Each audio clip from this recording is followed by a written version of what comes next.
Kaieteur Radio, keeping you informed. Demerara and Essequibo 99.1 FM. Burby's 99.5 FM. Kaieteur Radio.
And 99.5 FM.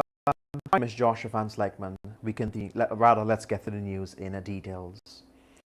With Guyana still in the first year of implementing the local content legislation, stakeholders are in agreement that it is too early to use metrics to determine its true impact. Until such time that a proper assessment of that nature can be done, there are certain inseparable realities which authorities will have to contend with going forward. How well they deal with such difficulties will determine the extent to which the country will be successful. The foregoing perspective was recently preferred by Dr. Leland Lucas, the founding Dean and Professor of Management at the University of Guyana's School of Entrepreneurship and Business Innovation. Dr. Lucas said Guyana's success with his legislation is totally linked to how it deals with the current shortage of skills needed for the new industry. He posited that rapid skill development is critical not just for the technical aspect of the oil and gas, but also for the low-hanging fruits of local content. Investigations are still ongoing into the armed robbery that took place at Kaieteur News on Monday, and there are still lots of cash to be recovered from the multi-million-dollar gold heist. Investigators so far have managed to recover some $14 million. While they continue to press the suspect for information on the rest of the money, Kaieteur News staffers are still in a state of shock after police on Wednesday disclosed that their colleague Joshua Jr., a security guard who has been serving the company for a number of years, admitted to being part of the robbery. According to police, Jr. admitted to the crime and most likely will be charged with the man he had planned the robbery with, his friend and ex-employee of Kaieteur News, 33-year-old Ryan Wharton. Leader of the opposition Aubrey Norton believes that not only should the government independently investigate the recent oil spill reported at the Liza 2 operation, but it should also publish the findings of the probe in the interest of transparency and accountability. It was on September 9th that a barrel of crude was reportedly spilled offshore during production activities. But even though more than a month has elapsed, the independent regulatory body of Guyana's oil and gas operations, the Environmental Protection Agency, is yet to issue a report on the incident.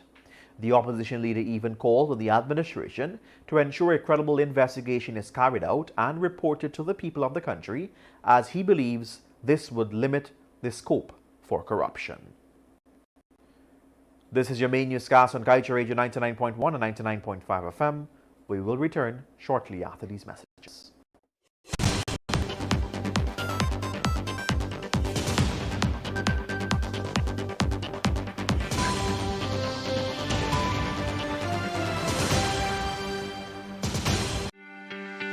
This is GHK Lal inviting you to join me weekdays from Monday to Friday on the National Outlook for commentary on a range of issues, immediately after the 12 noon and 7 p.m. newscasts on Kaieteur Radio at 99.1 FM and 99.5 FM. Looking forward to you sharing in the conversation.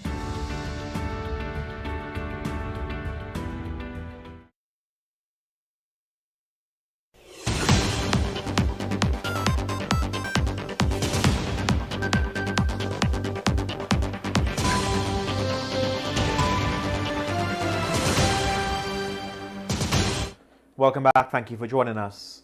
A businessman and his 23-year-old son were on September 28 last robbed and brutally beaten with high-powered rifles by 7 security guards attached to a security firm. The incident took place at Little Diamond East Bank, Demerara, some 2 weeks ago, and since then, police are yet to arrest any of the suspects, and the force is silent on the matter. Still recovering from the severe beating they received are 44-year-old Sherwin Seeley and his son Sarwin Seeley, both of Diamond Housing Scheme. According to Seeley, this is not the first beating he received from guards at the security firm. The first was on September 16, but this time it was more severe.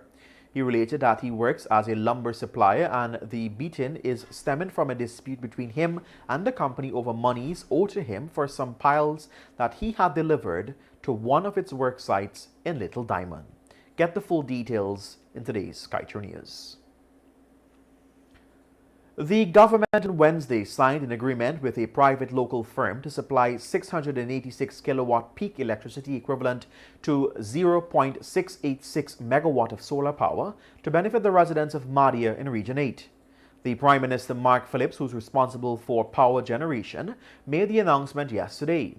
It is understood that the contract has been awarded to Standby Power Engineering Company to the tune of $362.4 million. The new 686 kWp farm will be constructed on 1.7 acres of land and once completed will benefit over 2,884 residents.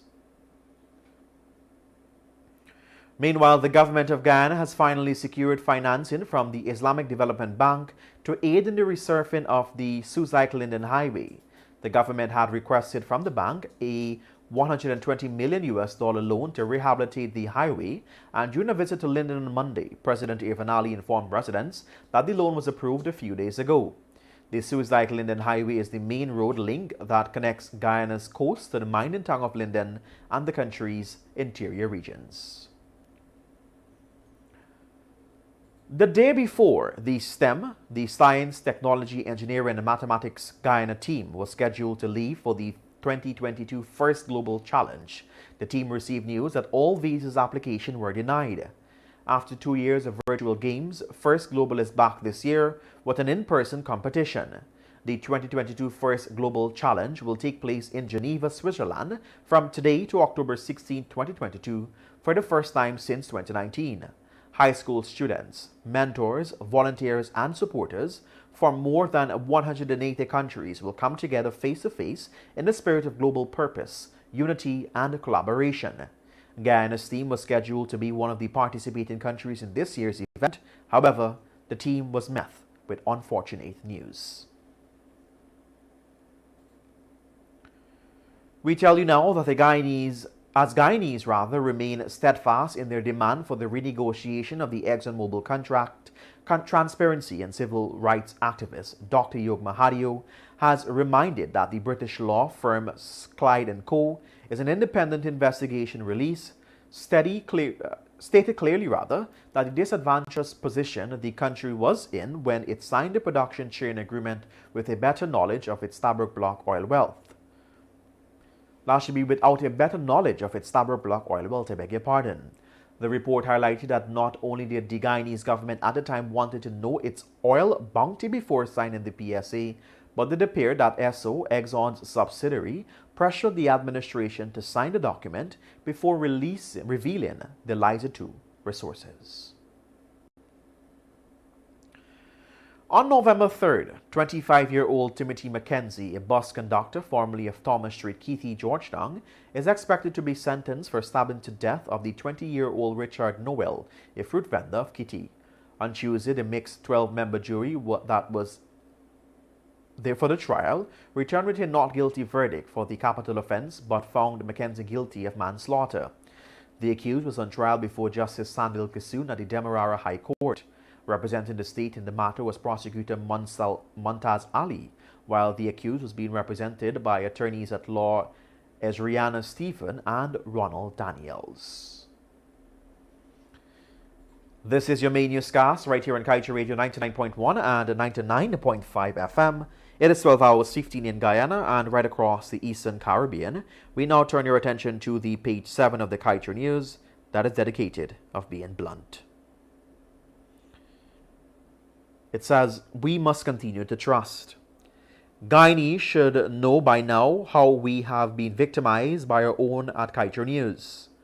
Our premises invaded, our fellow workers exposed, and our lives touched in a manner that leaves a long trail of anger, disappointment, and disgust. Yet, we cannot allow the forces of darkness, the troubling things that stir in the minds of others, to make us give up on our way of life. We must continue to trust, but to do so sensibly. We must go on believing, but with balance and faith. And also, we must keep going forward with those who are for truth and integrity. We must trust and with confidence in our hearts. And that's a wrap of your news package for today, Thursday, October 13th, 2022. For these stories and much more, pick up a copy of the Kaieteur News at a newsstand near you, or head across to our website at kaieteurnewsonline.com. My name is Joshua Van Slykeman on behalf of the news and technical team. Thank you for joining us. Coming up immediately after this, your Thursday edition of the National Outlook.